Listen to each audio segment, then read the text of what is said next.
Welcome back, APS fans. We are back with the first vlog of our in the week of a pool builder. So we're back now for January. As you can see here, this is the very first day back to the yard. So I'd been down in the office a little bit doing some stuff, but I hadn't actually been down in the shed for probably about 2 weeks now. So we're just getting back into the stuff. I got in here a bit earlier just before the boys, just to get the shed open and get some trucks moved out and stuff like that. You won't see it in the video, I didn't record it, but the actual hyno, which is in the very front of the shed right there, that battery was dead flat. So we were hoping that wasn't going to be the case because we put brand new batteries in it about 6 months ago, but funnily enough it was dead. Here we have some of the new tools that we bought all the boys to start off the year with, some new Milwaukee gear. Everyone's got their own pack of tools now, so me and Dad sorted that out over the Christmas break and just wanted to get them all ready for the boys. Give them a nice little welcome back for the year for Monday. So here we're just doing a little bit of a toolbox talk, getting ready for the year coming up, and just going through some stuff with the boys, new procedures and stuff like that. So yeah. Now we hadn't obviously been back to the yard to load up any machinery, so that was really our plan, just to go through the trucks, do our oil checks over, check all the stock back in the trucks again, give them a quick another once over, tidy up, and then get all of the equipment ready for the next job which we're about to head to. And here we are, Thornleigh. You'll probably see further on down in this video, probably the hardest start to a year I've had so far with a job. But you'll see that to come as I explain the project more as we go.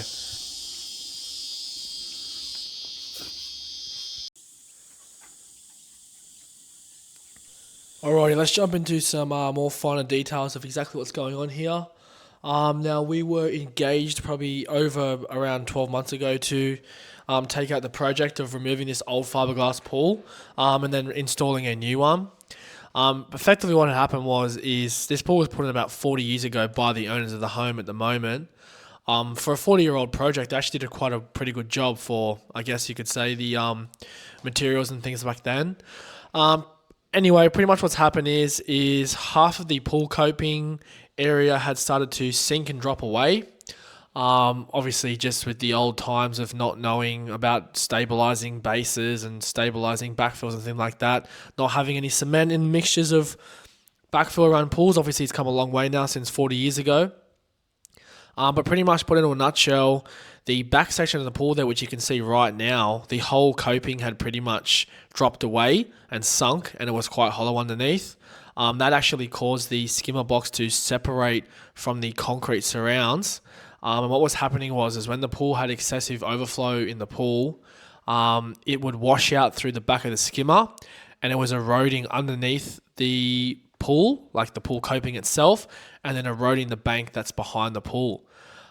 So that's where I've talked about in the Instagram stories a little bit of just obviously doing things these days to try and make a project last a long time. In saying that, this pool has lasted a very long time, and it's actually quite a reasonable build for back then, but being obviously only 50mm thick concrete with minimal steel, it's not going to be very structural to hold up. You can see there's pretty much no solid bearing material, and the concrete is just relying on itself now to keep itself up, which is why everything's dropped away and fallen away. Now, in terms of the demolition of the pool and the surrounds, it's pretty much exactly what we envisaged was going to be the case. So there was no real problem or issue that we had with this part of the job. It's the things that follow on from here onwards which really opened up, I guess you could say, a can of worms. Just what we started uncovering behind the actual pool itself, and really noticing what had been built to try and stabilize the pool itself, as in the backfill. It just wasn't going to work with what we're doing now, and it's not going to work for longevity. There was a 40-year-old dry stack wall we found with stone that had been built up around the 3 sides of the pool, wrapping in a U shape to try and support the backfill. And that's half the reason why this pool started to erode and drop. Just nothing stable. It's nothing wrong with what they did 40 years ago. 40 years ago, it's actually quite a substantial job they've done, which I was actually pretty happy with. But we're now rebuilding something. We need to make sure that everything around it is going to be built for as long as the pool is.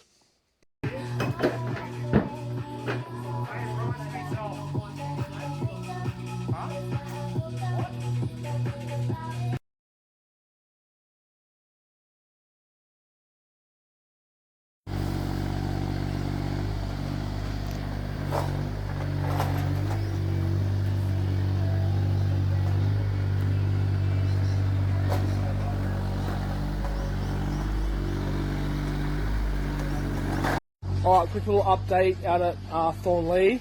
Oh, I got my new shirt on my lab. I showed you guys these, so I'll have to send you some photos. They're pretty cool. I got a dark blue one, measured a light blue one, but I'm just going to show you what we've done so far over at Thornleigh. Alright, so quick little update. Now, the issue was with the whole extent of the concrete around the pool is everything up here in this end here was quite solid and really good. It's rock only 200mm deep here. The major problem is from about this line onwards, this is all just rubbish fill. So they cut this whole top area up and blew it out, built this dodgy wall just there behind Logan. They had done the same thing through here, compacted some dodgy wall. So what happened was they had a big rain through here, erosion, and just pushed all the fill out. It all sunk through the bottom here. So everything from about the center line of the pool back dropped, all the slabs cracked and dropped. Now the slabs are only 50mm thick with bugger all steel in it, because then I had a 50mm paver on it, but still not much structure. So what we're going to end up doing now is how are we going to stop this from happening again. So this is what we're going to do. So over here is where they built this retaining wall in to retain all of this fill that they've put in through here when they cut the top section out from up there and then just blew it out. So like I said, it's all fill. There's no structure in it. There's no support. The top end, the shallow end of the pool was like on rock. Well, the whole base of the pool's on rock, but then the concrete surrounds that were around the pool are on nothing. So what ended up happening was big erosion event came, pushed this wall a little bit, and then everything around the pool from that center point that I showed you is all sunk and dropped and pushed out through here and pushed this wall out. So probably, of course, there's bugger all drainage in here as well. That really wasn't going to help anything anyway because of all the fill that's in here that's not compacted properly. So we're not going to touch these retaining walls because it's going to open up a huge can of worms. We're going to leave it and we're going to try and fix the problem from back in there in the pool. So all these photos that I've got here now, these are all our WhatsApp images that all the boys send through every day. So all the boys send through 2 images just to keep a good photo track of the job so everyone knows what's going on. It's good for evidence for back anyway if we ever have to do anything. So what you can see here, this is before all the rain came. So I had all this plan in my head to get all this stuff prepped, ready to bring the pool in, try and get the screed ready to go, and then obviously that's where it started to all turn pear-shaped. So we got the gravel left out on the road for now, but we ended up changing what we were going to do with that, so we had to put it back on the truck. So following the rain, this is actually a job that we completed, I think just on 4 years ago now.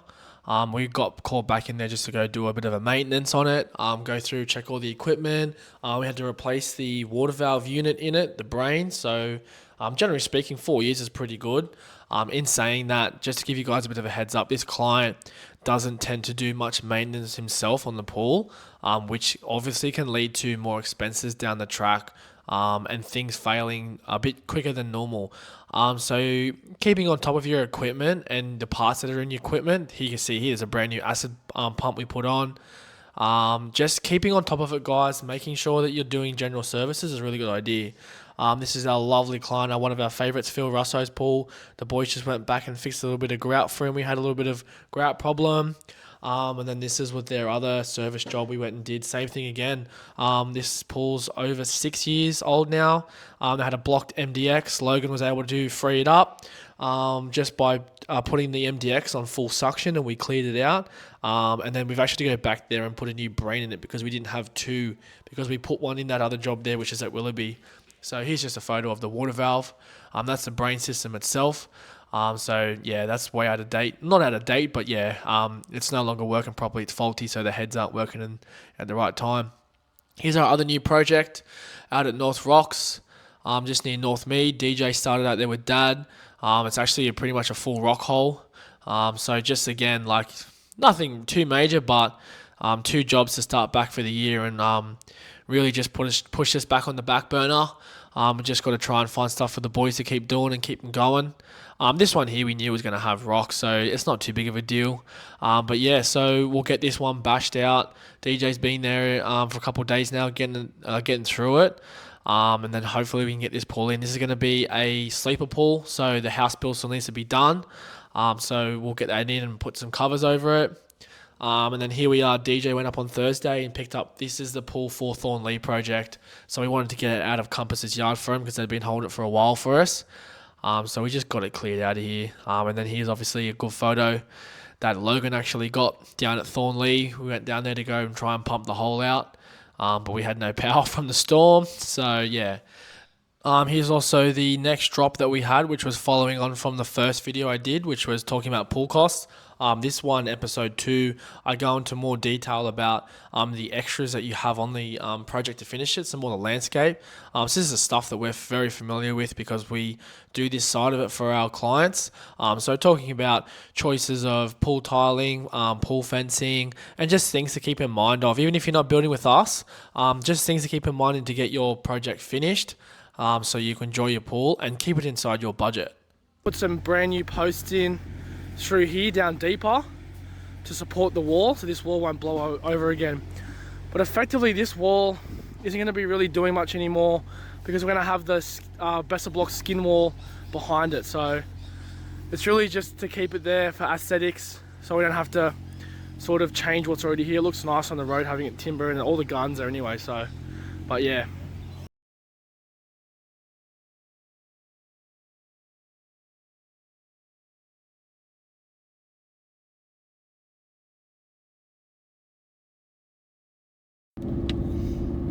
Alrighty, what is up? So I said that I'm going to try and do a weekly recap video now to put on YouTube of every week, so going from Monday to Friday, because I know that I can see that you guys are enjoying a week in the life of a pool builder, or so and so, that's what we can call it.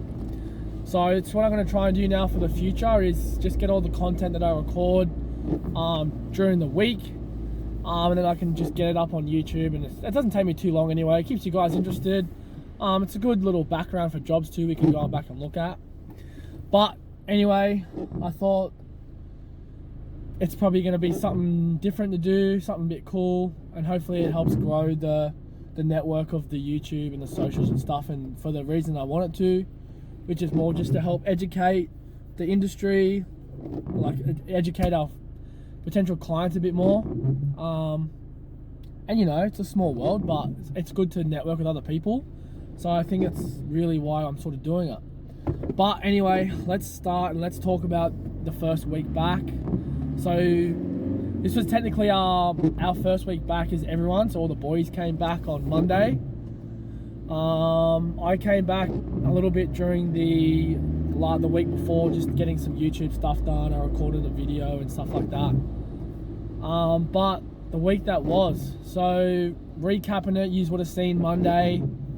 I won't go too much into detail because it's going to be in the video anyway. But yeah, Monday, first day back, we had a set of steps that Dad and I talked about during the break of what we just want to do to improve it. It's always there to improve. Now we do it every year, and I think it's more a case of setting up some basis structure to hopefully then, you're not always going to keep all of that structure in there because it's just how the world goes. Like, things change and that. So it's more of if you have a plan, it's better than no plan. You know that saying, fail to plan is, I don't even know how to say it, I don't know what. But anyway, you know what I'm talking about.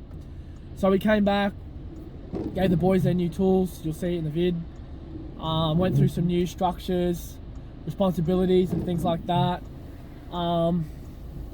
Now talking about it, I know it's only a week in, like the first week back, but like I can't believe how quickly I went from being like super excited to, I was actually super excited this year for like 2025.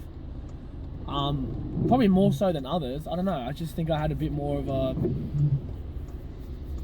what I wanted to do and the way I wanted to work. And I was like super excited, like coming into the year, and I was like really keen to go and get all this stuff done. And you know, our first job back was a real big one, like it was decent.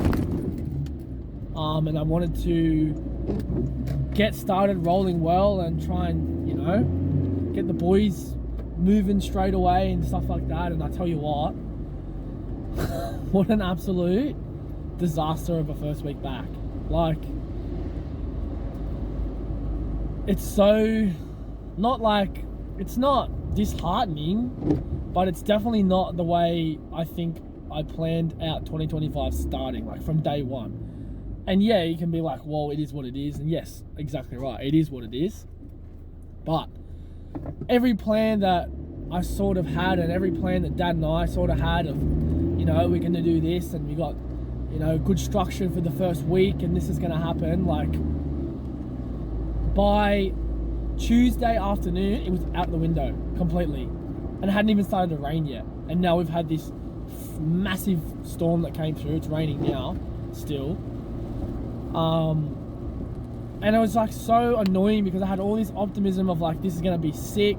We're going to get in, get started, and get rolling. And it's going to be awesome. And it just fully straight out the window. Everything, the whole thing.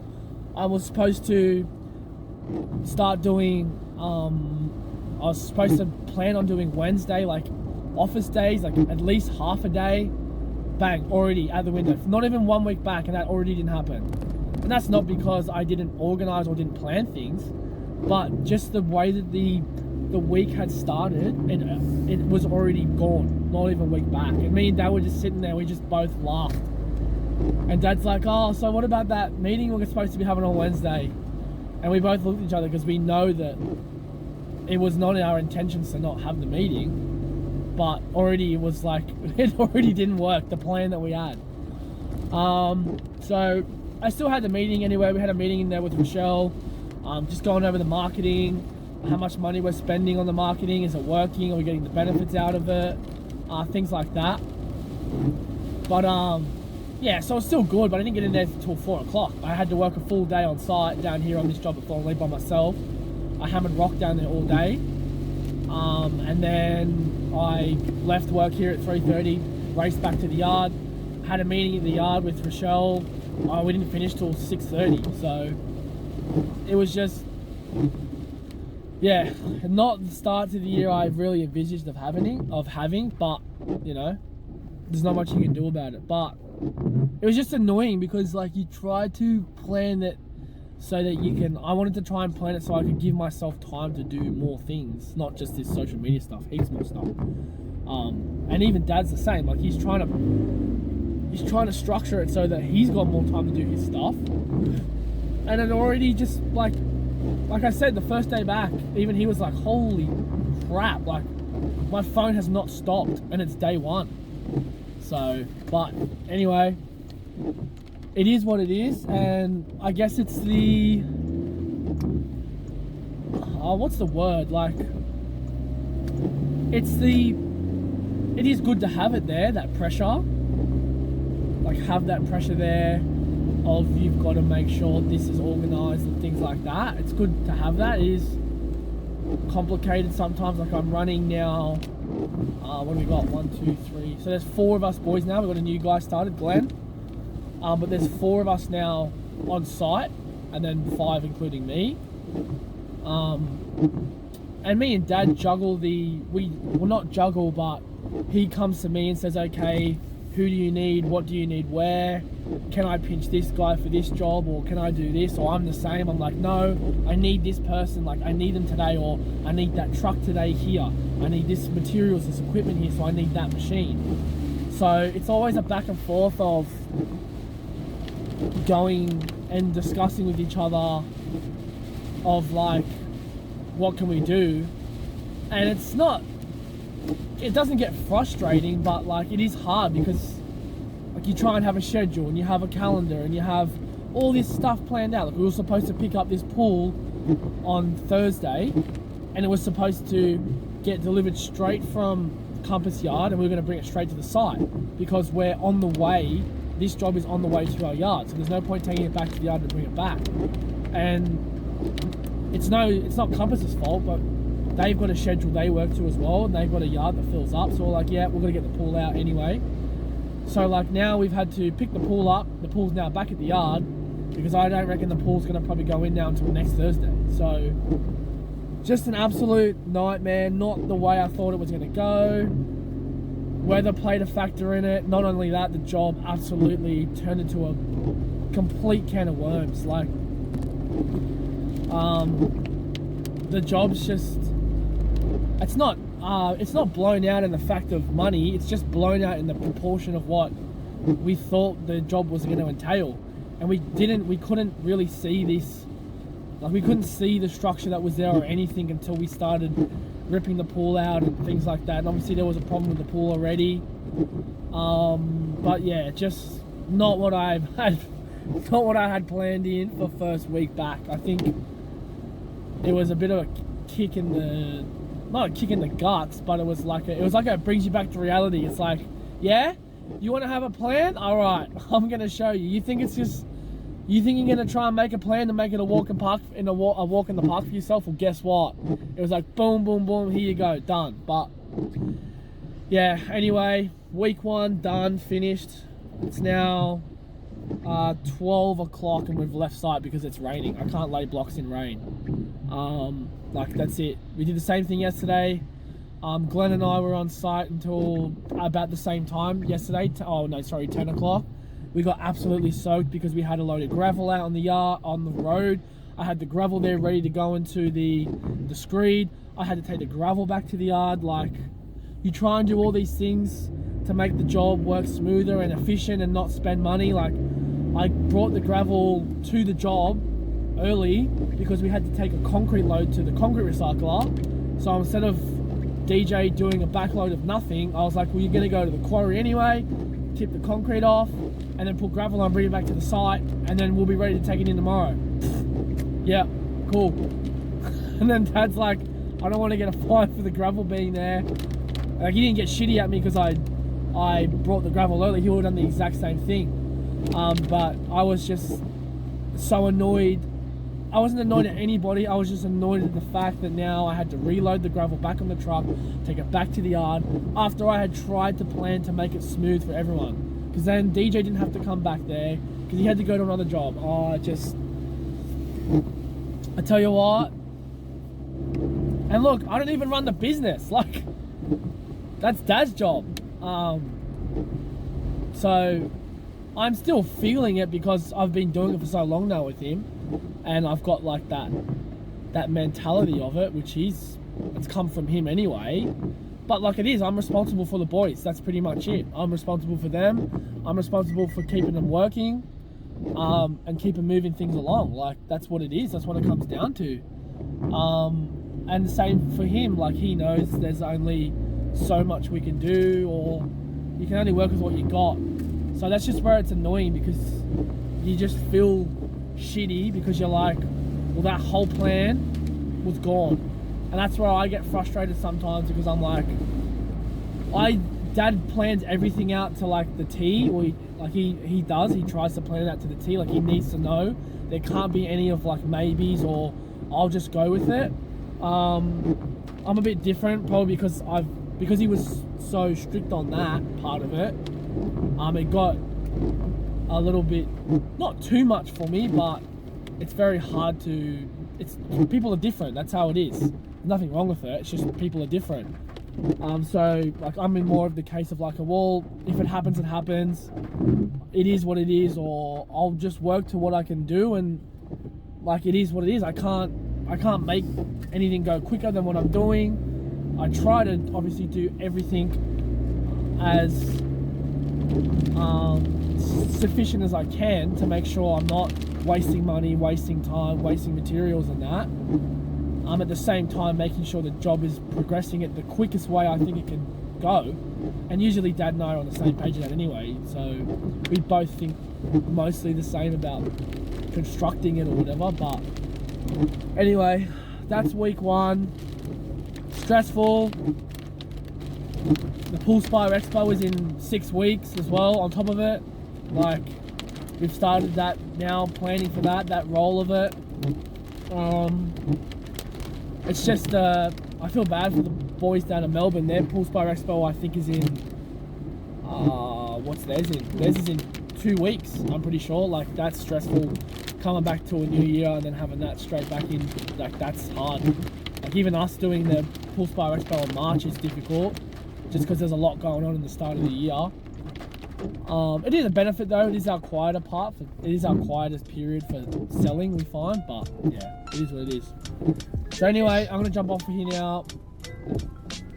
Hopefully, it's good that you guys can relate to it. Maybe, who knows? But maybe if you've gone back to work for your first week and you're like, am I the only one that's gone into 2025 and been like, is this what this year's gonna be like? Because if it is, can we like rewind or restart something? But anyway, oh well, first week back is done. At least we can put it behind us now. We can just move on to the next day, move on to the next week, and we can go from there. There's not much more we can do about it.